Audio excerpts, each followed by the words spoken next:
Hello, my name is Julianne, also known as Roadrunner, and in 2022 I thru hiked the entire Appalachian Trail northbound from Springer Mountain, Georgia to Katahdin, Maine, and today I want to talk about how to actually get up Mount Katahdin.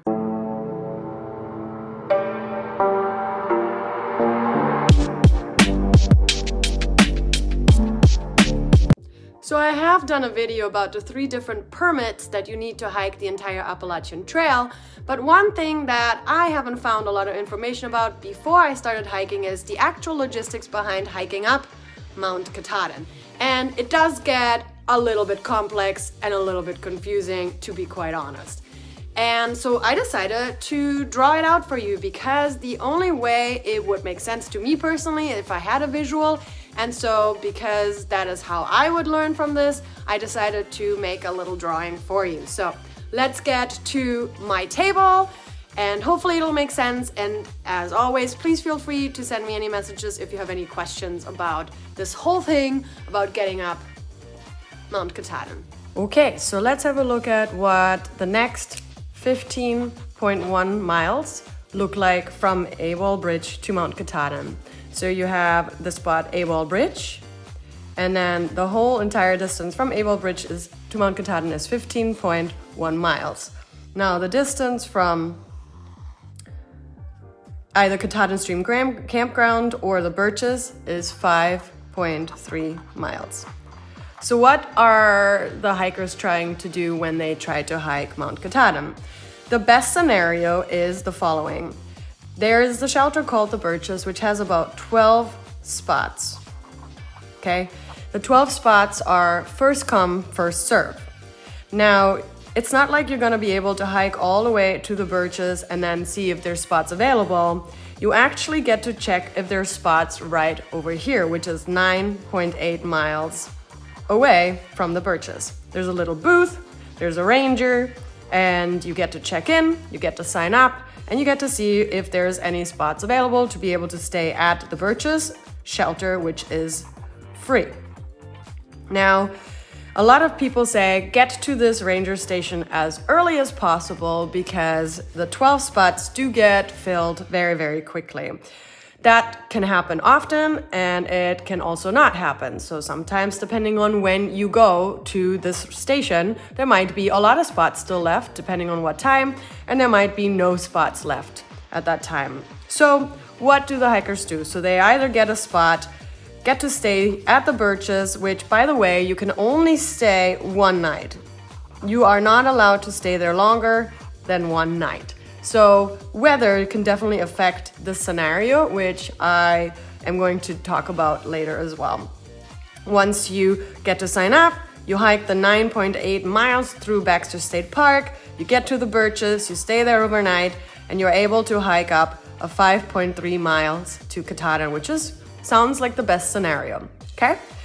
Second scenario is that you reserve a spot at Katahdin Stream Campground, which is not free. You have to pay. So you'll decide, all right, at this particular day, I'll be able to get to this campground and I'll reserve a spot, and that allows me to be able to hike 5.3 miles the next day. That would be the other option. Some other option is to stay at A-Wall Bridge. So there is A-Wall Pines, which is a campground. And I think there's also another campground right behind the store, but I can't find it on Far Out, so I don't know if they removed this particular gray campground. So other hikers, what they do is they stay at this campground and then hike the entire 9.8 miles as well as the 5.3 miles to get to Mount Katahdin. Why do they do that? Well, because you're not allowed to stay at the Birches more than one night, or also you're not guaranteed a spot. So sometimes hikers get to A-Wall Bridge and don't get a spot at the ranger station and then have to stay overnight anyway to wait for the next morning to be able to sign up to get to the Birches and then to Katahdin. So to recap, what are the 3 options with regard to hiking Mount Katahdin? You either get to the ranger station, sign up for the 12 spots at the Birches, you hike the 9.8 miles, you stay at the Birches overnight, and then hike up the 5.3 miles to Katahdin the next day. Option number 2, you reserve a spot at Katahdin Stream Campground.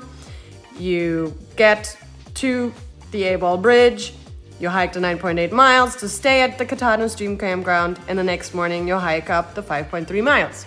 Option number 3 is you get to A-Ball Bridge, there's no more spots available at the Birches, you decide to stay at A-Ball Pines, and you wait for the next day to be able to sign up to the Birches. Or option 3B is you decide, well, I'm an amazing hiker, I'll just hike the 9.8 plus 5.3 miles, the 15.1 miles up Mount Katahdin. Now keep in mind, 15.1 is not all you'll be hiking that day because you have to get back down Mount Katahdin. So you'll have to add another 5.3 minimum unless you take some of the alternate routes, and so you are looking at a minimum of 20.4 miles if you decide to hike all the way from A-Ball Bridge to Mount Katahdin and back down. So I hope this is a little bit more understanding because this is what it was the most confusing part. Now what happened to me is that we got one of the 12 spots, we hiked the 9.8 miles, we got to the Birches, we stayed at the Birches. The next day we had bad weather and you are not allowed to stay longer than one night at the Birches. So now either you see if you can reserve a spot at Katahdin Stream Campground to stay there, or what you'll do is you'll get a shuttle to Millinocket. Millinocket is a town and there's a lot of hostels and there's shuttles that take you there.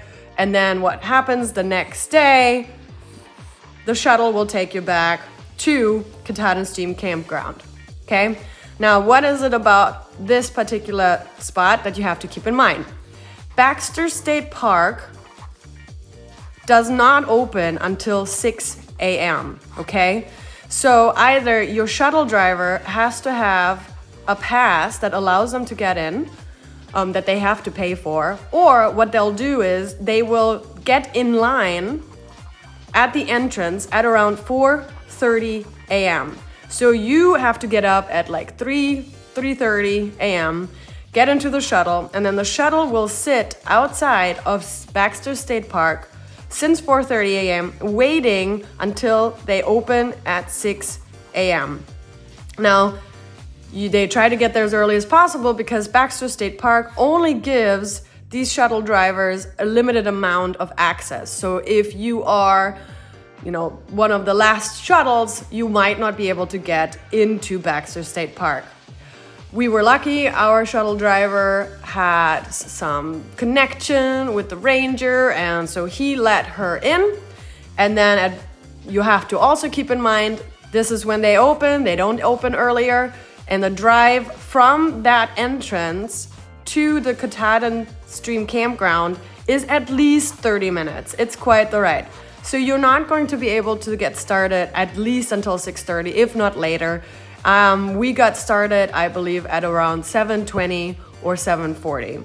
So lots of stuff to keep in mind, but I hope this was a little bit more clear about what has to happen in order for a person to be able to hike up to Mount Katahdin.